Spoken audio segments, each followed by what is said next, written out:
हम सभी पैसा कमाना चाहते हैं, लेकिन क्या आपने कभी सोचा है कि हिंदू ग्रंथ में धन कमाने का असली रहस्य क्या बताया गया है? आज हम वेदों, गीता, मनुस्मृति, अर्थशास्त्र और पुराणों के आधार पर जानेंगे धन कैसे आता है, क्यों आता है और कब टिकता है। तो आइए शुरू करते हैं इस आध्यात्मिक वित्तीय यात्रा को। पार्ट 1। पैसा कमाना एक धर्म है।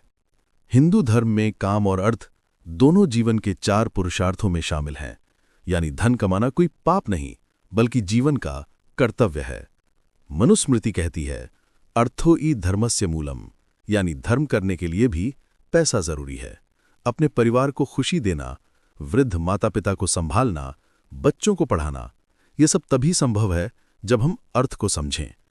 धन कमाना गलत तभी होता है जब उसका मार्ग गलत हो, अन्यथा धन वही व्यक्ति कमाता है जो कर्मयोगी होता है। पार्ट 2। गीता का धन सूत्र, कर्म कर, फल की चिंता मत कर। भगवद गीता का ये वाक्य हम सब ने सुना है, पर क्या आपने इसे पैसे कमाने की दृष्टि से समझा है? श्री कृष्ण कहते हैं, जब हम कार्य को अपना कर्तव्य मानकर करते हैं तो ब्रह्मांड अपने आप उस कार्य का फल हमें देता है। इसका सीधा सा अर्थ है, किसी काम में पूरे मन से लगो, लेकिन परिणाम के डर से मत रुको, क्योंकि डर मन की ऊर्जा को खा जाता है और ऊर्जा ही पैसा लाती है। गीता कहती है, योगः कर्मसु कौशलम, यानी अपने काम को कुशलता से करो, चाहे नौकरी हो, व्यापार हो या कला। कौशल, एकाग्रता और सच्चाई, इन तीनों से ही स्थायी धन बनता है। पार्ट 3। वेदों का धन, नियम, उद्योग और नवाचार। ऋग्वेद में उद्योग यानी श्रम, प्रयास और नवाचार को धन का आधार बताया गया है।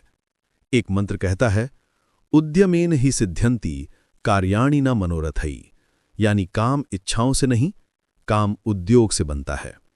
इसका मतलब है, जो व्यक्ति रोज सीखता है, नई चीजें अपनाता है और लकीर का फकीर नहीं बनता, वही जीवन में अर्थ को पकड़ पाता है। वेदों में यह भी लिखा है कि धन हमेशा उस व्यक्ति के पास जाता है जो साहस और रिस्क लेने की योग्यता रखता है। जो डरता है वह सिर्फ अवसरों को गुजरते हुए देखता रह जाता है। भरत अगले पार्ट पर, यानी पार्ट 4, महाभारत का धन ज्ञान, समय का सम्मान। Voice over.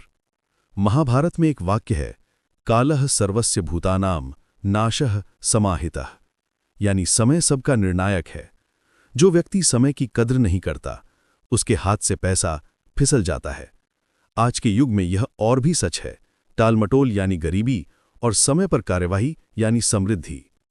अर्जुन को जो सफलता मिली वह उनके एकाग्र समय प्रबंधन का परिणाम थी। आज पैसा कमाना भी एक तरह का युद्ध है, और विजय उसे ही मिलती है जो बुद्धि प्लस समय दोनों का उपयोग करे। पार्ट 5। अर्थशास्त्र का सीधा नियम, धन वहीं जाता है जहां अनुशासन हो। चाणक्य नीति कहती है, धर्मस्य मूलमर्थ, और साथ ही शत्रु हो या ऋण, दोनों कभी छोटे नहीं होते। व्यक्ति को कमाने के साथ साथ बचत और निवेश भी करना चाहिए। अर्थशास्त्र बताता है कि जो कमाकर तुरंत खर्च कर देता है, उसके जीवन में पैसा स्थायी नहीं होता। जो योजना बनाकर खर्च करता है, वह जल्दी आर्थिक रूप से स्वतंत्र हो जाता है। और जो अपने ऊपर खर्च को भी निवेश मानता है, यानी ज्ञान, कौशल, स्वास्थ्य, उसे ब्रह्मांड 2 गुना लौटा देता है। चाणक्य कहते हैं, व्यापारस्य यशोः रूपम, अच्छा नाम, विश्वसनीयता और ईमानदारी, ये गुण किसी भी व्यापार को ऊंचाई तक ले जाते हैं।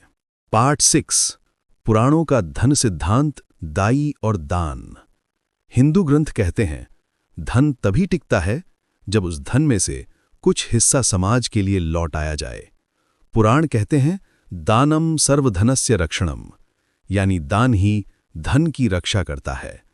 यहां दान का मतलब सिर्फ पैसे देना नहीं, समय देना, ज्ञान देना, सेवा करना, यह सब धन को 7 गुना बढ़ाने वाली ऊर्जा है।